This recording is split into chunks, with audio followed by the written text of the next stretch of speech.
नमस्कार दोस्तों, मैं आचार्य गौरांग शर्मा। आज शुरू करने जा रहा हूँ मंगल के 12 भावों की सीरीज़, जिसमें ये पहला अध्याय है मंगल भाव नंबर 1 के फलादेश, रेमेडीज़ और क्या कारोबार करना आपको मंगल के नेक फल देगा। शुरुआत करते हैं कुछ निशानियों से। दोस्तों, मंगल कभी भी इकलौता काम नहीं करता। लाल किताब मंगल को मंगल नेक और मंगल बद, यानी कि मंगल जो कि पॉजिटिव इफेक्ट दे रहा है और एक मंगल जो कि नेगेटिव इफेक्ट दे रहा है, जैसे कि ये दो भाई हों, ऐसा कंसेप्ट लेके लाल किताब चलती है। अब निशानियों से पता चलेगा कि मंगल नेक है कि मंगल आपको खराब रिजल्ट दे रहा है, मंगल बद है। आइए अब बात करते हैं। अगर मंगल लगन में बैठा हो या खाना नंबर 1 में बैठा हो तो लाल किताब कहती है ऐसा जातक शूरवीर, पराक्रमी, वीर और महावीर योद्धा कह के उसको पुकारा जाता है। ऐसा जातक जब अपने परिवार में जन्म लेता है, इसके जन्म से ही इसके परिवार का अच्छा समय शुरू हो जाता है। जैसे जैसे जातक बढ़ता जाता है, खास करके 28 वर्ष की आयु आने तक इसके परिवार की आमदनी बढ़ती ही देखी गई है, कोई कमी पेशी नहीं होती। साथ ही ऐसा जातक कभी अकेला नहीं होता, ऐसे जातक का भाई बहन अवश्य होता है। ये कभी भी ओनली चाइल्ड नहीं होता। साथ ही मंगल लगन होने की वजह से ज़्यादातर ऐसा देखा गया है कि ये लोग बड़े सिबलिंग होते हैं या अपने घर के बड़े बच्चे होते हैं। अगर ऐसा है तो ये मंगल बहुत ही नेक असर का है, पर अगर इनसे बड़ा कोई सिबलिंग है तो ये मंगल यहाँ पे थोड़े अच्छे असर कम देगा। साथ ही अगर इनके 32 दांत पूरे हैं तो जो भी नेगेटिव चीज़ ये अपने मुंह से निकालेंगे वो ज़रूर सच होगी, तो इनको कुछ भी नेगेटिव मुंह से निकालने से बचना चाहिए। अगर मंगल यहाँ पे मंदे असर का हुआ तो ऐसे जातक के अपने घर में जन्म लेने के साथ ही घर वालों की आमदनी कटनी शुरू हो जाएगी, उनको आर्थिक समस्या आने लग जाएगी, इसके घर में रोग बढ़ जाएंगे और उसका इलाज भी नहीं हो पाएगा। लोग बीमारी दर बीमारी, खर्चे पे खर्चे देखते रहेंगे। लाल किताब कहती है कि ये मंगल की भूमि खाना नंबर 1 क्योंकि सूर्य के कब्जे में आ जाती है, सूर्य यहाँ उच्च का हो जाता है, इसीलिए मंगल यहाँ पे जातक को सूर्य की तरह प्रभावशाली बनाता है। और लाल किताब ऐसे कॉम्बिनेशन को मैदाने जंग की शमशीर या तलवार कह के भी पुकारती है, यानी कि ऐसा जातक लड़ने को हमेशा तैयार रहता है। इसके नाक पे गुस्सा अवश्य रहता है, इससे किसी भी बात का जवाब दिए बिना रहा नहीं जाता। अपनी बात दूसरों से मनवाए बिना और दूसरों की बात जल्दी ना मानना, ये ऐसे जातक के ट्रेट्स हैं। साथ ही ऐसा जातक एडमिनिस्ट्रेटिव जॉब्स में या गवर्नमेंट जॉब्स में जहाँ पे लोगों को मैनेज किया जाता है, बहुत अच्छा रंग दिखाते हैं, क्योंकि मंगल यहाँ पे नेक फल ही देता है ज़्यादातर। साथ ही अगर ये किसी फीमेल की कुंडली में कॉम्बिनेशन है तो उसको एटीट्यूड प्रॉब्लम रहती है, या फिर वो अपने आप को किसी से कम नहीं समझती। इस रीज़न की वजह से वो दूसरों की बात ज़्यादा सुन नहीं पाती या कंस्ट्रक्टिव फीडबैक भी नहीं ले पाती। साथ ही मंगल अगर लगन में बैठा है और 7वां भाव खाली हुआ तो ऐसे जातक की तरक्की उसकी शादी के बाद ही होती देखी गई है। अगर जातक का खुद का रंग थोड़ा सा सांवला या डार्कर शेड की तरफ हुआ तो शादी के बाद खुद के साथ साथ ससुराल वालों की भी तरक्की होती देखी गई है।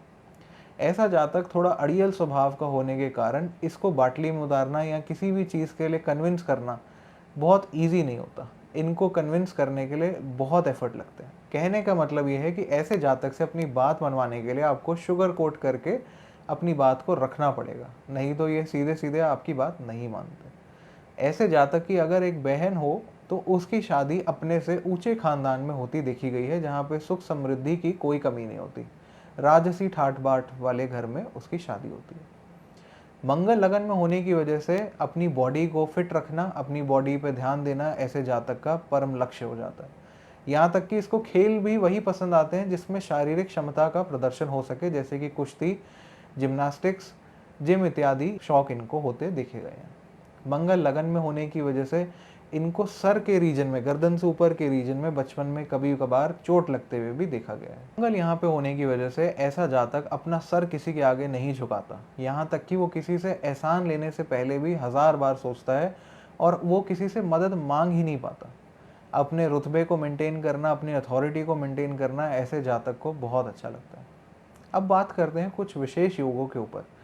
लाल किताब लिखती है अगर मंगल लगन में हो और सूर्य खाना नंबर 2 या 12 में हो, जिसी के समय चंद्र खाना नंबर 2 या 12 में आ जाए, तो ऐसा जातक आलसी या ढीठ किस्म का गिना गया है, जो हर चीज़ को डिले करता है, प्रोक्रेस्टिनेट करता है और किसी भी काम पे तुरंत एक्शन नहीं ले पाता। ऐसा करने की वजह से इनको व्यावसायिक नुकसान तो होते ही हैं, पर इनके संबंध भी और लोगों से खराब होते देखे गए। अगर मंगल लगन में हो और बुध खाना नंबर 7 में आ जाए तो ऐसा जातक 28 वर्ष की आयु से पहले पराई मौत का सौदागर बन जाता है। मतलब वो किसी और की भसूड़ी अपने सर ले लेता है, किसी और की समस्या अपने गले में बांध लेता है।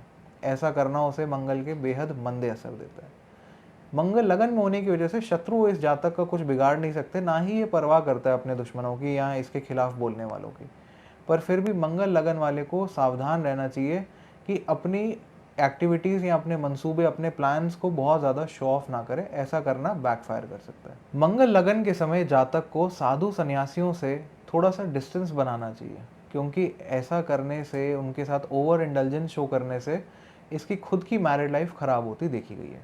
साथ ही ऐसे जातक को अपने ससुराल और अपने ननिहाल बहुत ज़्यादा समय व्यतीत नहीं करना चाहिए, या यूँ कहूँ कि उनका कुत्ता या घर जमाई नहीं बनना चाहिए। ऐसा करना भी इसकी माली हालत को और सम्मान को खराब करेगा।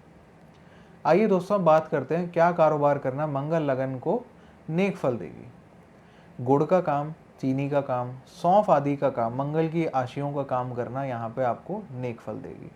कंस्ट्रक्शन का काम, ईंटों के भट्टे का या किसी और कंस्ट्रक्शन मटेरियल का काम, लकड़ी का, लोहे का काम, शनि के काम भी यहाँ पे आपको नेक फल देगा। होटल का काम, रेस्टोरेंट, कैफ़ेज़ वगैरह का काम भी यहाँ पे मंगल के आपको नेक फल देगा। आइए दोस्तों, अब बात करते हैं क्या उपाय करना मंगल के लगन में होने के समय आपको शुभ फल देंगे। छोटी कंजकों को साबुत बादाम दान करना, उनकी सेवा करना, उनसे आशीर्वाद लेना आपको नेक फल देगा। अपने ससुराल, ननिहाल और साधु सन्यासियों से जितना आप दूरी रखें उतना आपको नेक फल देगा। उनके साथ ओवर इंडल्जेंस नहीं रखनी चाहिए। मंगल लगन के समय अगर आप एक लाल रंग का चौरस रुमाल अपनी जेब में डेली कैरी करें तो ये भी मंगल के शुभ फल आपको देगा।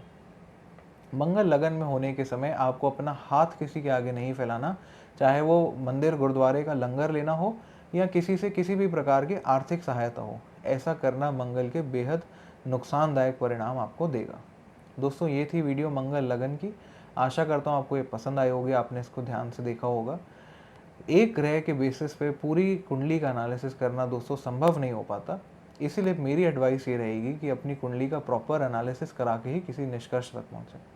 कभी कभी अल्प ज्ञान के कारण सोशल मीडिया के द्वारा बताए गए उपाय करना हानिकारक हो सकता है।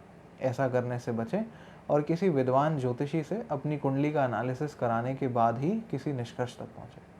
वीडियो अगर आपको पसंद आई हो तो इसको लाइक करना, इस पर कमेंट करना और इसको शेयर करना ना भूलें अपने दोस्तों के साथ।